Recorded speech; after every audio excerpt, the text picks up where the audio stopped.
नमस्कार, सुस्वागतम दर्शकों जी। मैं बीएन फिर एक बार आप लोगों का साथ जी। ड्यूक एनयूएस मेडिकल स्कूल के वैज्ञानिकों ने पता लगाया है कि मूंगफली, शंख पराग या धूल की कणों जैसी एलर्जेन के संपर्क में आने के बाद व्यक्ति पर सबसे पहले क्या असर पड़ता है। नेचर इम्यूनोलॉजी पत्रिका में प्रकाशित उनकी खोज इन गंभीर प्रतिक्रियाओं को रोकने के लिए दवाओं का विकास की शुरुआत कर सकती है। ये अच्छी तरह से स्थापित है कि जब मास्ट कोशिकाएं, एक प्रकार की प्रतिरक्षा कोशिका, मूंगफली या धूल की कण जैसे हानिरहित पदार्थों को खतरे के रूप में समझते हैं, तो वो कथित खतरे के खिलाफ जैव सक्रिय रसायनों को एक तत्काल पहली लहर जारी करती है। जब मास्ट कोशिकाएं, जो त्वचा का नीचे रक्तवाहिकाओं के आसपास और वायुमार्ग और जठरांत संबंधी मार्ग को परतों में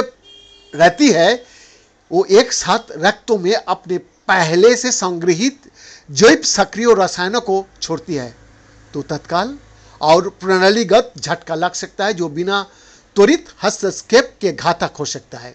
विश्व स्वास्थ्य संगठन के अनुसार दुनिया में 10% से ज्यादा आबादी खाद्य एलर्जी से पीड़ित है। जैसे एलर्जी की दर बढ़ती जा रही है, वैसे वैसे दुनिया भर में खाद्य प्रेरित एनाफिलिक्स और अस्थमा की घटनाएं भी बढ़ रही है। सिंगापुर में अस्थमा 5 में से 1 बच्चे को प्रभावित करता है, जबकि खाद्य एलर्जी पहले से ही एनाफिलेक्टिक शॉक की प्रमुख कारण है।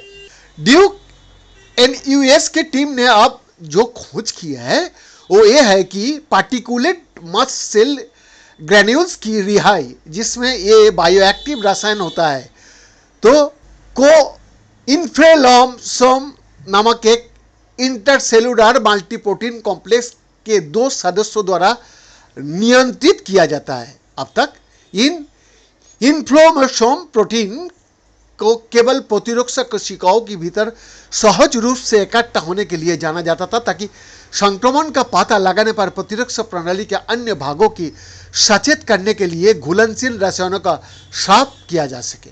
ड्यूक विश्वविद्यालय में पैथोलॉजी के ग्रेस कर्बी प्रतिष्ठित प्रोफेसर सोमन अब्राहम, जिन्होंने ड्यूक एनयूएस के उभरते संक्रामक रोग कार्यक्रम में काम करते समय इस शोध का नेतृत्व किया, उन्होंने कहा, हमने पाया कि इन्फ्लोमेसोम घटकों की कणिकायुक्त मास्ट सेल ग्रेन्यूल्स को परिवहन करने में आश्चर्यजनक रूप से महत्वपूर्ण भूमिका निभाई, जो आमतौर पर कोशिका केंद्रों में पैक होता है, कोशिका की सतह पर जहां उन्हें छोड़ा जाता है। ये आश्चर्यजनक खोज हमें एक सटीक लक्ष्य देती है, जहां हम मास्ट कोशिकाओं में शुरू होने वाली घटनाओं की झड़ने को रोकने के लिए हस्तक्षेप कर सकता है, जो एनाफिलेक्टिक सदमे को और ले जाता है।